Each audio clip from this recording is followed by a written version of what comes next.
seeds sown in fire. உங்களுக்கு மிக பரிச்சயமான விஷயம்தான் இந்த வனங்கள்லையும் காடுகள்லையும் ஏற்படக்கூடிய தீ. எல்லா விதையும் முளைக்கும்.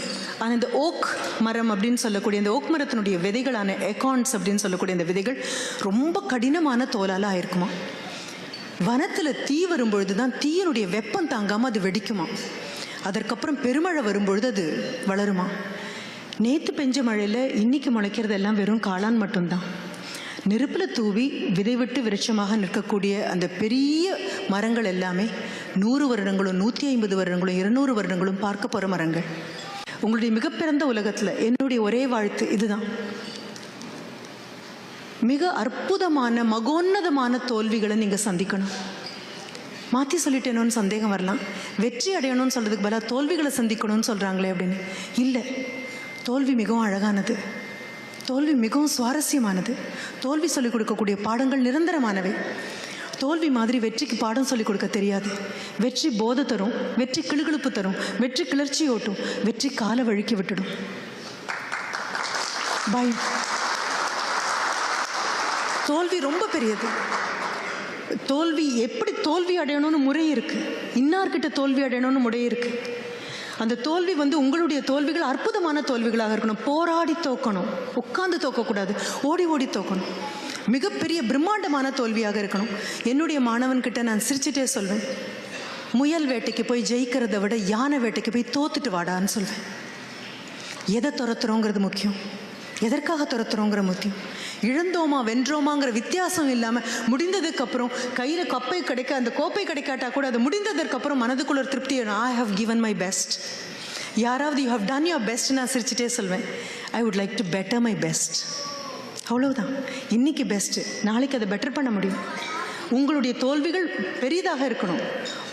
உங்களுடைய ரைவல் அப்படின்னு உங்கள் கூட வரக்கூடிய நபர்கள் மிக மகோன்னதமானவராக இருக்கணும்.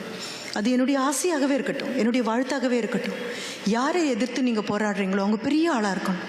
பல நேரங்கள் எனக்கு ராவணனை நினச்சி கூட ஒரு சந்தோஷம் உண்டு. என்ன அப்படின்னா, எவ்வளோ ஒரு மகா பெரிய தலைவனாகவும் எவ்வளோ ஒரு மாவீரனுமாக இருக்கணும்னா படைத்தவனே அவதாரம் எடுத்து அவனை கொல்றதுக்கு வரணும். எவ்வளோ பெரிய வீரமாக அது இருந்திருக்கணும். ஒரு முறை யோசிச்சு பாருங்களேன்.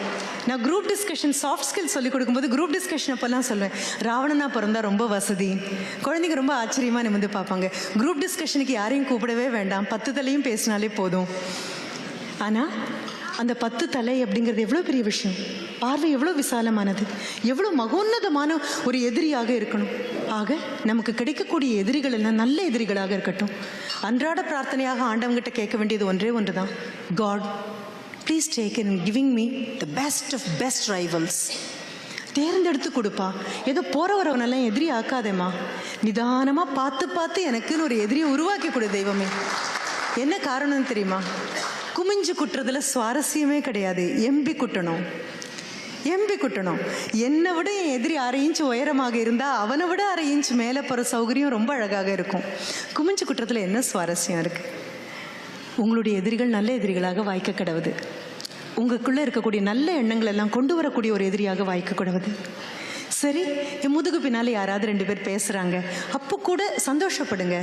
முதுகு பின்னால் தானே பேசுகிறாங்க, அவங்களோட இன்னும் 2 அடி முன்னால் தானே இருக்கீங்க. 2 அடி முன்னால் இருக்க போகத்தானே முதுகு பின்னால் பேசிகிட்டு இருக்காங்க. இல்லைன்னா நம்ம முன்னால் இல்லை பேசுவாங்க. ஒவ்வொன்றிலையும் சந்தோஷம்தான் இருக்கு. நான் வேறு யாராவுமே உங்களை பார்க்கல. ஆனால் இப்படியே எப்பொழுதும் நெகட்டிவாக எதுவுமே பார்க்காம பாசிட்டிவாக பார்க்குறோம், எல்லாமே நல்ல விதமாகவே பார்க்குறோம் அப்படின்னா அதில் கூட ஒரு பொய் இருக்குது. அந்த பொய்யை நான் சொல்லவே வரல. என் கண் முன்னால் இருக்கிறது பிரச்சனைனா ஏற்றுக்கொள்வோம். ஆமாம், இது பிரச்சனை. எனக்கு உடம்பு சரியில்லையா? ஆமாம், எனக்கு உடம்பு சரியில்லை. என் கையில் பணம் இல்லையா? ஆமாம், எனக்கு பணம் இல்லை. Please accept the problem. நான் அதை நெகேட் பண்ணவே சொல்லலை. பிரச்சனையை ஏற்றுக்கொள்ளலாம், ஏகமனதாக ஏற்றுக்கொள்ளலாம். பிரச்சனையை ஏற்றுக்கொள்வது தான் பிரச்சனையை தீர்க்கத்தினுடைய முதல் அடி. பிரச்சனையை ஏற்றுக்கொண்டதுக்கப்புறம் வாட் நெக்ஸ்ட்? இப்படி பார்த்தோம் அப்படின்னா பிரச்சனைகளை சுலபமாக நம்மளால் அட்டாக் பண்ண முடியும், தாக்க முடியும். என்னுடைய மகன் ஜப்பானில் இருந்துட்டு வந்தபோது ரொம்ப சுவாரஸ்யமான ஒரு விஷயத்தை என்கிட்ட சொன்னான். ஜாப்பனீஸ்க்கு ஒரு தனி குணம் இருக்குமா? என்ன? ஏதாவது ஒரு பிரச்சனை வந்தது அப்படின்னு சொன்னால் அந்த மேனேஜர் அப்படி கையெல்லாம் அப்படி ஃபோல்டு பண்ணிவிட்டு, ஸ்லீவெல்லாம் ஃபோல்டு பண்ணிவிட்டு ரொம்ப சந்தோஷமாக கூப்பிடுவாராம். வாங்க வாங்க வாங்க வாங்க ஒரு பிரச்சனை வந்திருக்கு அப்படின்னு நினச்சி என்ன ஒரு ஆரோக்கியமான எண்ணம். வாங்க வாங்க எல்லாம் ஓடி வாங்க ஒரு பிரச்சனை வந்திருக்கு. பிரச்சனையே இல்லாமல் காலையில் ஆஃபீஸுக்கு போயிட்டு திரும்பி வந்து நாமளே பிரச்சனையாக திரும்பி வந்தோன்னா அது எவ்வளோ ஒரு கொடுமை. ப்ராப்ளம்ஸ் வரணும், அழகழகான ப்ராப்ளம்ஸ் வரணும். அது ஏன்னா ப்ராப்ளம் வந்தால் மட்டும்தான் அந்த தீர்க்கக்கூடிய பக்குவம் வரும். நல்ல ஆரோக்கியமான பிரச்சனைகளை நீங்கள் சந்திக்க கடவுது. சரி, வாழ்த்தியாச்சு. சமுதாய லெவலில் you all have come up, மேலே வந்துட்டோம்.